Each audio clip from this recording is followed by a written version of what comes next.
Meus irmãos, a paz do Senhor, para mim é um grande prazer estar aqui mais uma vez com os irmãos. Nossa finalidade aqui é compartilhar um pouco da preciosa palavra do nosso Deus e hoje estamos aqui na série de 26 aulas.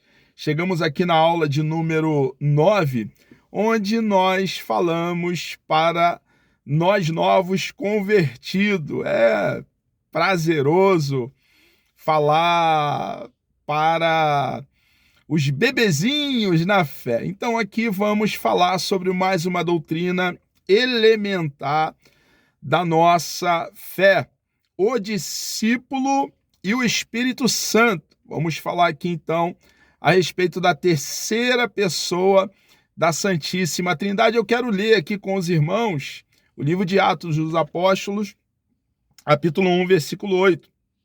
Nos diz assim o texto sagrado: mas recebereis a virtude do Espírito Santo, que há de vir sobre vós, e ser-me-eis testemunhas, tanto em Jerusalém como em toda a Judéia e Samaria, e até aos confins da terra. Então, está claro aqui que dotação de poder, virtude da parte de Deus, tem por finalidade o testemunho.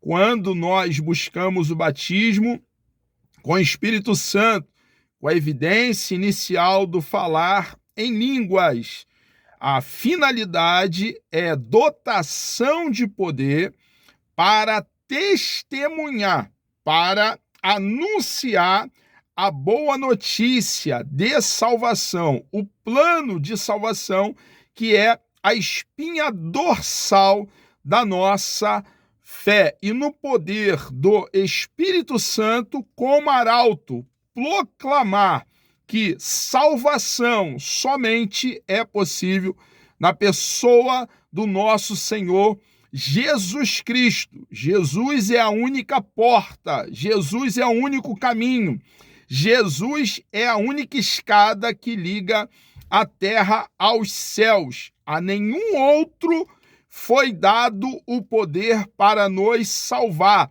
O próprio Deus, ele vaticinou em Gênesis, capítulo 3, versículo 15, que da semente da mulher viria o Salvador, o remidor, o resgatador, e Jesus é a semente santa.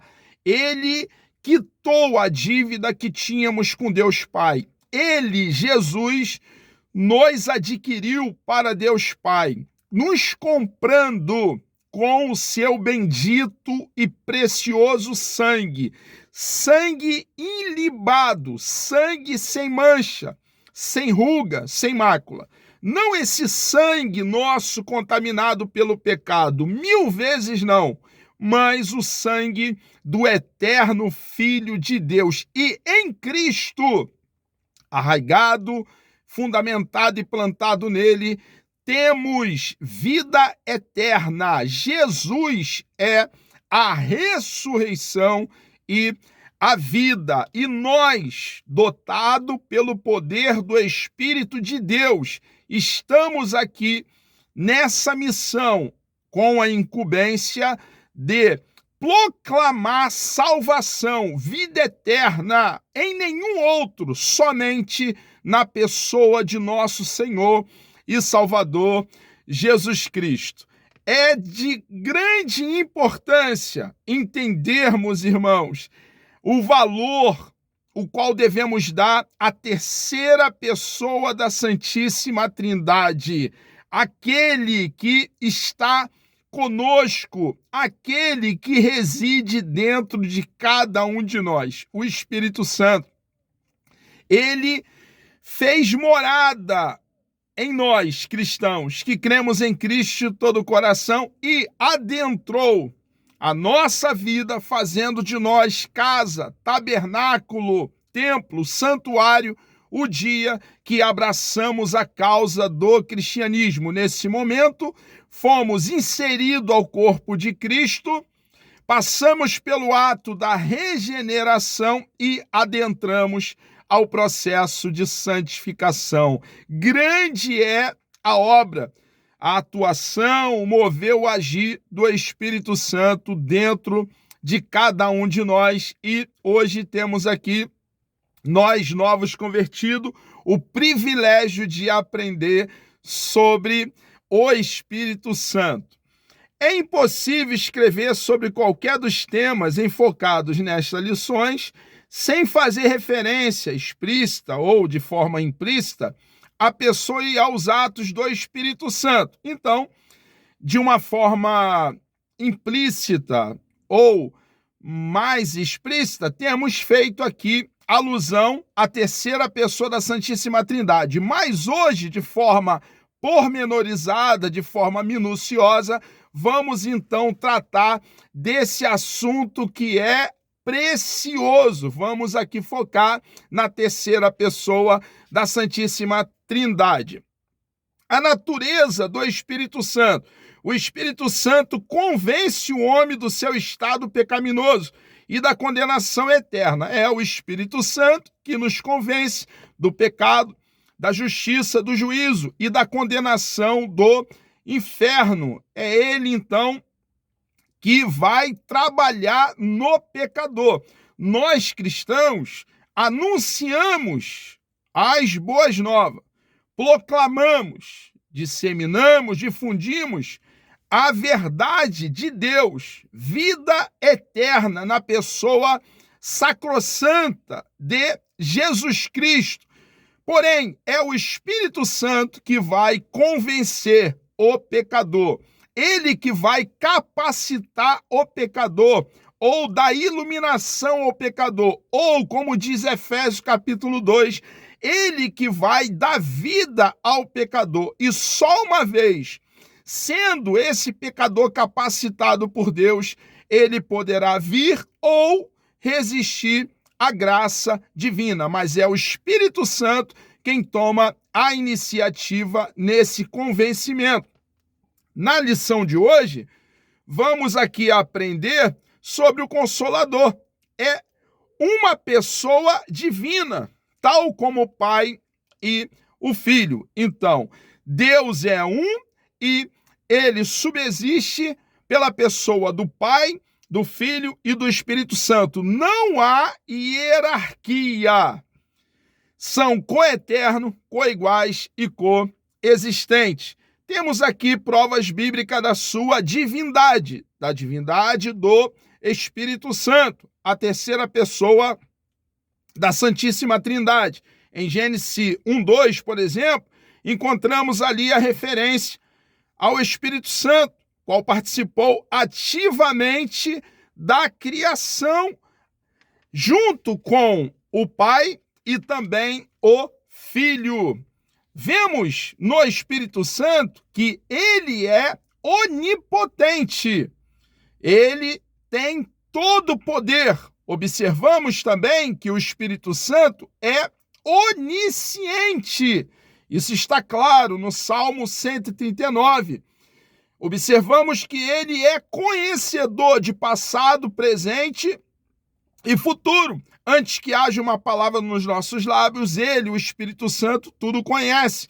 Também observamos que o Espírito Santo é onipresente. Ele está presente de forma completa em todos os lugares ao mesmo tempo. Não é milhares e milhares de pedacinhos do Espírito Santo espalhado em todos os lugares. 1000 vezes não. É ele de forma completa em todos os lugares ao mesmo tempo. Observe que onipotência, onisciência e onipresença são atributos divinos, da divindade, de Deus Pai. E fica claro para nós aqui que o Espírito Santo é Deus. Temos aqui a prova da sua personalidade. Ao contrário dele ser uma mera força ativa, uma mera influência, a Bíblia deixa bem claro que ele é uma pessoa. Ele revela, 2 de Pedro, capítulo 1, versículo 21, o Espírito Santo ensina Evangelho de João, capítulo 14, versículo 26, ele intercede.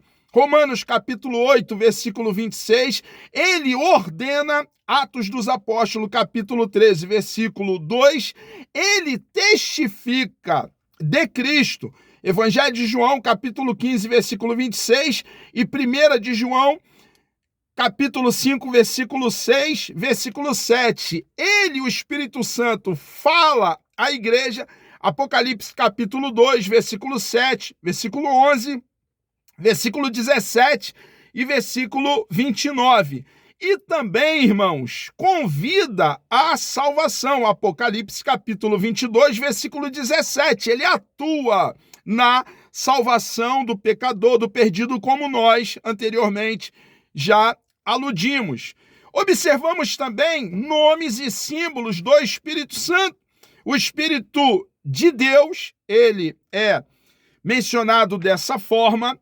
Também é mencionado como o Espírito de Cristo, o Consolador, Espírito de verdade, Espírito da graça, Espírito de vida. Vemos também, irmãos, dentro ainda dos símbolos, ele é representado como fogo, vento, água, selo, azeite e pomba. Irmãos, o Espírito Santo, ele é uma pessoa. Não é, sei que já falei, reitero para uma afixação da doutrina, uma mera influência, uma mera força ativa. Não é o que a Bíblia nos ensina no todo. Não podemos tirar os textos do contexto, porque texto sem contexto é pretexto para heresia. Dentro de um todo, cada texto dentro do seu contexto, vai ficar bem claro que o Espírito Santo é uma pessoa. Vemos também a sua obra no pecador, a sua obra também no crente. A obra do Espírito é no crente, em nós, consolar, conduzir, ensinar todas as coisas e lembrar o que o Senhor ensinou. Ele concede poder para testemunhar de Cristo, que fizemos referência no início. Intercede pelos crentes em suas orações. Ele santifica, ele nos abençoa e, irmãos, observamos também a sua atuação na igreja.